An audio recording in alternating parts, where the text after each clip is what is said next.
ఇప్పుడు నా దగ్గర ఉన్న ప్రాణాల విలువ 100 కోట్లకు లెక్క కట్టాను. ఒక్కొక్క సెల్ఫీకి ఎంత వస్తుందో నువ్వే లెక్క కట్టి చూడు. అది అంత పెద్ద ఆఫీసులో క్యాలిక్యులేటర్ కూడా లేదురా? ఉంది కొంచెం ఉండు. సరే సరే టెన్షన్ అవ్వకు, నేనే చెప్తానుగా. 37 మందికి 100 కోట్లంటే ఒక సెల్ఫీకి 2,70,27,027 రూపాయల 2 పైసలు. లెక్క కరెక్టేనా? ఆయన అడిగింది పెద్ద అమౌంట్. 100 కోట్ల? ఏం చేస్తున్నారు అక్కడ? లేదు, అది 100 కోట్ల 1 పైసా అని వచ్చింది. అదే అమౌంట్ కరెక్ట్ గా చెప్పావు. వెంటనే మేయర్ని పిలిచి ఏర్పాట్లని చేసి నేను అడిగింది పైసా తగ్గకుండా రావాలి, లేదా అంటే అంతా సరే. అదేంటి ఆ 1 పైసా? బావా, అది నీకేరా, బ్రోకర్ కమిషన్. నీ కమిషన్ తీసుకున్న తర్వాత మొత్తం అమౌంట్ ని ఒక పోర్టబుల్ సూట్ కేసులో వీల్స్ ఉండేదిగా చూసి హ్యాండిల్ ఉంటూ చూడు, దాంట్లో పెట్టి పంపించేసే. ఇలా చూడు, ఈ బిజినెస్ కు సంబంధించినంత వరకు బేరసాలలో అసలు చేయకూడదు. అంతకంటే పాటించాల్సింది ముఖ్యంగా టైం. కాస్త ఆలస్యమైందనుకో మొత్తం మటాష్. ఇలా చూడు, డబ్బుకి ఏర్పాటు చేయడానికి నాకు కొంచెం టైం కావాలి. సరే మావా, టైం లిమిట్ నీకే అప్పచెప్తున్నాను, ఎప్పుడో చెప్పు. గురువారం, ఓకే? నేను చెప్పింది గంటల లెక్క, వారాల లెక్క కాదు. ఇప్పుడు 2:13 అయ్యింది. నేను నీకు 1 గంట టైం ఇస్తానంటే 3:13. ఈలోగా నేను అడిగిన డబ్బు కరెక్ట్ గా వచ్చి నాకు చేరాలి. ఒక్క క్షణం లేట్ అయినా లేట్ ఫీ దానికి యాడ్ అవుతుంది. నేను చెప్తున్న లేట్ ఫీ ఏంటో ఈ పాటికి నీకు అర్థమైంది కదా? ఏంటి బావా, అర్థమైందా లేదా? కొంచెం లేట్ అయితే ప్యాసింజర్స్ ని చంపేస్తా. నువ్వు ఆలస్యం చేసే ప్రతి క్షణానికి ఒక్కొక్క ప్యాసింజర్ ప్రాణం గాలిలో కలిసిపోతూ ఉంటుంది. దానివల్ల నాకు నష్టమే, కాకపోతే లాభంలో వచ్చే నష్టం అనుకుంటాను. వ్యాపారాలు ఇదంతా సహజం అనుకో. డబ్బుతో వాళ్ళు టన్నల్ నుంచి తప్పించుకోలేరు. అక్కడ కూర్చొని మాట్లాడుకో, ఇక్కడికి వచ్చి చెప్పు. అతను ఎవరో నీకు తెలుసు? ఎవరికి తెలుసు? గార్బర్ మాట్లాడుతూనే ఉండు. ఇంతసేపు నీతో మాట్లాడాను, నీ పేరేంటో చెప్పలేదు? నా పేరా? లేకుంటే నీ బాబు పేరా? చెప్పనా? గార్బర్. గార్బర్. నేను 59 నిమిషాల తర్వాత ఒక్కొక్క ప్యాసింజర్ లేపుకుంటూ పోతుంటాను. మీ ప్యాసింజర్లను కాపాడుకోవాలనుకుంటే మాత్రం వెంటనే డబ్బుకు ఏర్పాటు చేయి. ఇలా చూడు, నేను ఒక సాధారణమైన గవర్నమెంట్ సర్వెంట్ ని. వెంటనే మేయర్ని కాంటాక్ట్ చేయడం కుదరదు. మావా, నీకు కావాలంటే రోడ్లో చెత్తను కూడా ఏరుకో, నాకు అనవసరం. నాకు కావాల్సిందలా డబ్బే కావాలి. వెంటనే మేయర్కి ఫోన్ చేసి డబ్బు ఏర్పాటు చేయి. నాకు గనక కోపం వచ్చిందంటే ఏం చేస్తానో నాకే తెలీదు. ఓకే.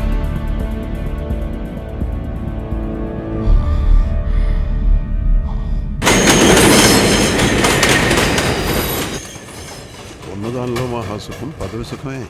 ఇంకో 6 మాసాల్లో నా పదవి పూర్తిగా పోతుంది. కొత్తగా వచ్చే మేయర్ నిజాయితీ గలవాడైతే నేను జైల్లో ఊచల్లక పెట్టాల్సిందే. మళ్ళీ మీరే మేయర్ అవ్వండి. అది జరగదు. ప్రజలకు ఏదైనా మంచి చేస్తే ఓటేస్తారు. జనం గొర్రెల ముందు కదా, ఎలక్షన్ల ముందు ఉచితంగా టీవీ, 1 క్వార్టర్ బిర్యానీ ఇస్తే ఓటేస్తారు. అలాగే చేయొచ్చు, కానీ బయటికి వెళితే ఆడవాళ్ళు పేడ కళ్ళేపు చల్తారేమోనని భయంగా ఉంది.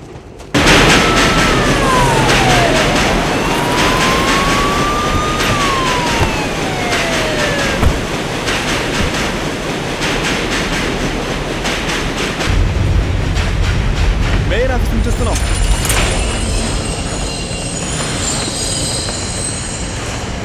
ఆయన కంపార్ట్మెంట్ 3లో ఉన్నారు.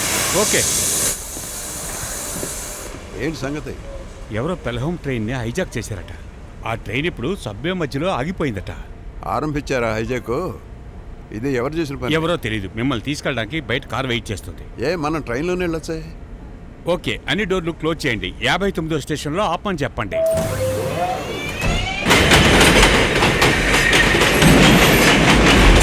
కండక్టర్తో ఈ ట్రైన్ ఎక్కడ ఆగొద్దని చెప్పండి. ప్రస్తుతానికి ఈ ట్రైన్ ఒక ఎక్స్ప్రెస్. అంతా మీ ఇష్టమేనా?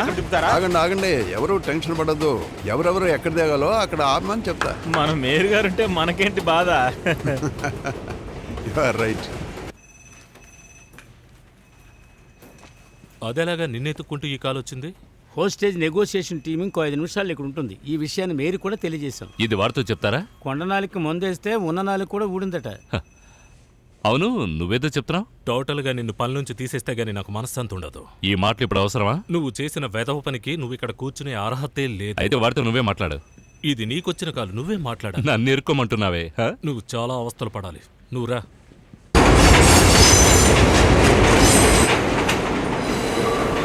బెల్హామ్ 123, this is rail control centre. లైన్లో ఉన్నారా?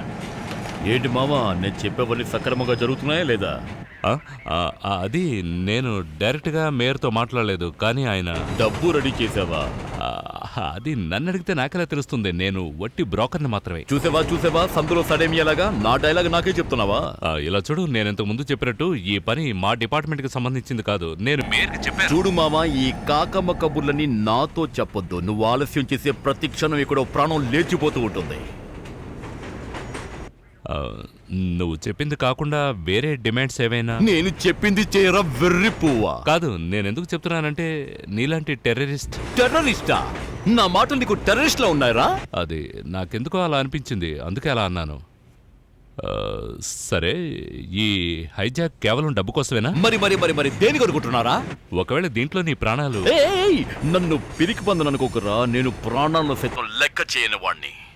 అయితే ఎందుకు ఇదంతా? నీకు ఫస్ట్ సీన్ లోనే చెప్పాను, డబ్బు కోసం. కాదు, నాకు తెలియక అడుగుతున్నాను. నువ్వు మోటార్ మ్యాన్ క్యాబిన్లో ఉండి వైర్లెస్ లో మాట్లాడుతున్నావు. సో నువ్వు ఉండే చోటు తెలుస్తోంది. నేను నిజంగా టార్గెట్ చేయగలవు. అలాంటప్పుడు నీ ప్రాణానికి ఏదైనా... మామా, నువ్వు చెప్పినట్టుగా నేను ఒక్కడిని మాత్రమే చావను. నాతో పాటు అందరినీ తీసుకెళ్ళిపోతాను. అంతా కరెక్టే, నువ్వు కూడా చచ్చిపోతావుగా.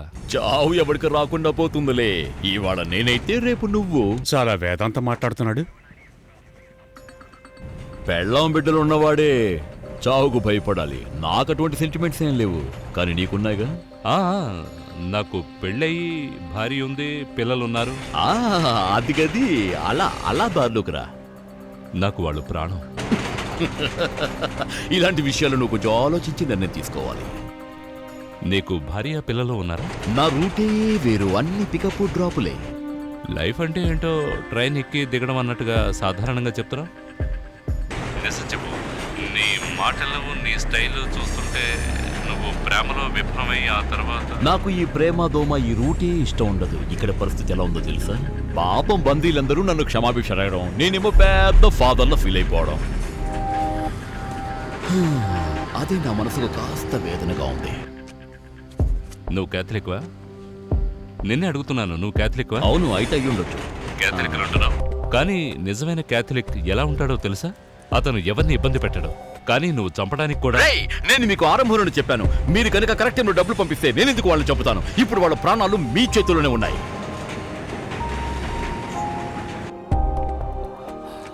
వాళ్ళంతా అమాయకులు, దయచేసి వాళ్ళని చంపకు. నీ అమ్మ, నీకు అర్థమే కాదురా. డబ్బు పంపిస్తే ఎందుకు వాళ్ళని చంపుతాను? సరే, నేను నిన్ను ఏమని పిలవాలి? నా పేరు రైడర్. రైడర్ అంటే నడిపేవాడనా? నేనేమి ఆ రైడర్ని కాదు. 6 పక్కన వై పెట్టుకో. ఏంటి మామో, రౌండ్ వేసావేంటి? నువ్వేం చేసినా సరే నువ్వు నన్నేవి పీకలేవు. నీలాంటి హీనమైన వాళ్ళతో మాట్లాడమే నాకు సిగ్గుగా ఉందనుకుంటుంటే